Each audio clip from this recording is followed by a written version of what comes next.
Si hay algo de lo que no paramos de hablar desde que ocurrió es la Segunda Guerra Mundial, y es que este acontecimiento que marcó el devenir del mundo a partir del siglo XX fue el origen de un fenómeno que se empezó a dar en los distintos países del globo: la aparición de los primeros servicios secretos a escala mundial. Sí, la KGB, la CIA, todos esos que habéis visto en las pelis de espías. Hoy en Memorias de Pez os vamos a hablar de una curiosa historia protagonizada por el MI5, la Operación Carne Picada. Así que no os despeguéis de la pantalla que se vienen curvas. Bueno, en primer lugar, para el que no lo sepa, comentaros que el MI5 es básicamente el Servicio de Seguridad del Reino Unido, una agencia fundada en 1909 con el objetivo de proteger el país de amenazas como el terrorismo, el espionaje u otras actividades ilegales que pueden ser un pifostio para los británicos. Así que nada, sabiendo lo que es el MI5, empezamos con la historieta de marras, que vais a flipar. Se viene el mayor engaño militar de la historia desde el caballo de Troya, si es que este existió, y para lograrlo solo fueron necesarios un maletín, una pestaña, un uniforme y un cadáver. Todo empezó en los tiempos de la campaña del norte de África, allá por cuando el zorro del desierto, el archiconocido Erwin Rommel, destacó como un genio militar, aunque eso sí, sin poder hacer nada para evitar que los aliados obtuvieran la victoria en el continente africano. Esto mismo supuso un batacazo bien grande para el Führer y sus aliados, que sabían que sus enemigos habían conseguido hacerse con todo el norte de África.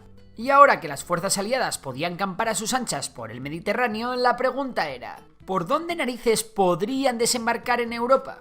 Y aquí es donde entra el MI5, que se encargó de diseñar una operación para convencer al mismísimo Hitler de que no había ningún tipo de duda de que los ejércitos aliados entrarían por Grecia y no por Sicilia, como acabó ocurriendo. Para esto, evidentemente, no valía con filtrar la información falsa y salir de rositas. Los operativos del MI5 tenían que hacer creer que los servicios de inteligencia alemanes habían dado con una tecla especial, y claramente que todo pareciese un error de los británicos. Se os va a caer la mandíbula al suelo, ya veréis. Porque resulta que la idea del capitán Montagu y del oficial de inteligencia Cole Mondeley fue utilizar un cadáver que encontraron por las callejuelas de Londres, en concreto el de Glinder Michael, un vagabundo alcohólico que falleció por beber matarratas, y disfrazarlo como uno de los oficiales de la Marina Británica. ¿Y qué hicieron con él? Pues inventaron un cargo falso, un nombre nuevo, un domicilio inexistente y hasta una novia falsa que le había dado su foto y la llevaba en la cartera. Además, también le pusieron encima una serie de cartas y otros tipos de correspondencia entre generales en las que se hablaba del plan de invasión que iban a seguir los aliados.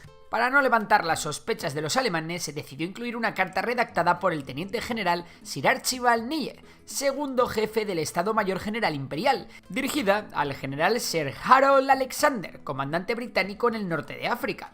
En dicha misiva se podía leer entre líneas que el ataque aliado se iba a producir en Cerdeña y en Grecia, e incluso para rizar más el rizo, la carta daba a entender que los aliados estaban intentando engañar a los alemanes, haciéndoles creer que iban a invadir Sicilia. Toda esta información iba en un maletín que ataron con unas esposas a su muñeca. Suena curioso, ¿no? Pues vayamos a la segunda parte del plan, y es que aquí España entra en juego. Resulta que la idea a continuación era subir el cadáver del mayor William Martin, que era como los del MI5 habían llamado al señor vagabundo, a bordo del submarino británico HMS Seraph, para depositarlo en las costas españolas, más concretamente en Huelva. El cadáver de este falso mensajero fue encontrado poco después por un pescador onubense de Punta Umbría, que no se sabe muy bien si a día de hoy se llamaba José Antonio Rey o José Buceta. Sea como fuese, este hombre salió el 30 de abril de 1943 de su casa a colocar boyas y terminó por divisar el bulto, un cadáver con un chaleco amarillo puesto. El hombre se lo llevó a tierra y avisó a la Guardia Civil. Evidentemente, era llamativo encontrarse un fallecido de uniforme por allí. Así, los servicios españoles encargaron una autopsia en la que se determinó que el hombre había fallecido pocas horas antes de que encontraran su cuerpo, y que el mal estado del cuerpo era debido al sol y al mar. Evidentemente, los militares españoles también se hicieron con la valiosísima información que portaba nuestro amigo William. ¿Y qué hicieron? Pues bueno, como bien sabéis, España era neutral, pero a pesar de todo el país estaba plagado de agentes alemanes, sobre todo en la zona sur. El gobierno español se dedicó a informar a los británicos y entre las dos partes se dedicaron a tener conversaciones encriptadas acerca de la importancia de los documentos. No obstante, todo esto era un paripé tremendo. Resulta que los británicos sabían perfectamente que los servicios secretos alemanes estaban siendo capaces de descifrar el código y que escuchaban cada palabra de los ingleses en estas conversaciones. A causa de ello, los alemanes pidieron a Madrid que les entregaran el maletín.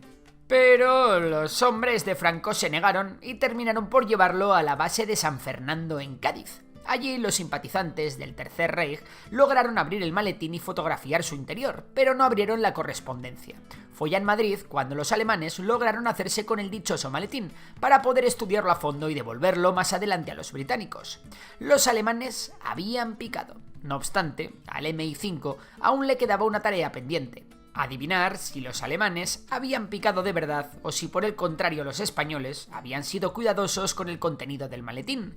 Y aquí viene una jugada maestra digna de ser contada en la mejor novela policíaca, que se llevó a cabo utilizando únicamente una pestaña.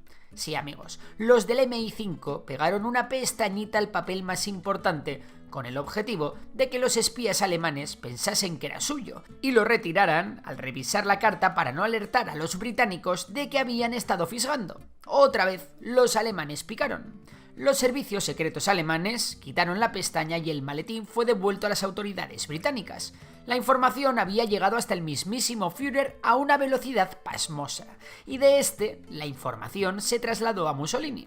Córcega y Cerdeña debían ser protegidas a toda costa. Para el final del mes de junio, las tropas en Cerdeña alcanzaron los 10.000 efectivos y las fuerzas aéreas abandonaron la bota italiana para centrarse en la isla. Por otro lado, las tropas alemanas y la marina también se desplazaron a Tesalónica y los territorios griegos. Los alemanes mandaron allí a la mismísima Primera División Panzer. Mientras tanto, a principios de julio de 1943, los aliados comenzaron la invasión de Sicilia. Las tropas del eje, confiadas en que era una maniobra de distracción, dejaron pasar un tiempo considerable hasta que los altos mandos se dieron cuenta de que la habían liado pardísima. No era una distracción. Sicilia había caído en manos del enemigo y los aliados habían conseguido poner un pie en Italia.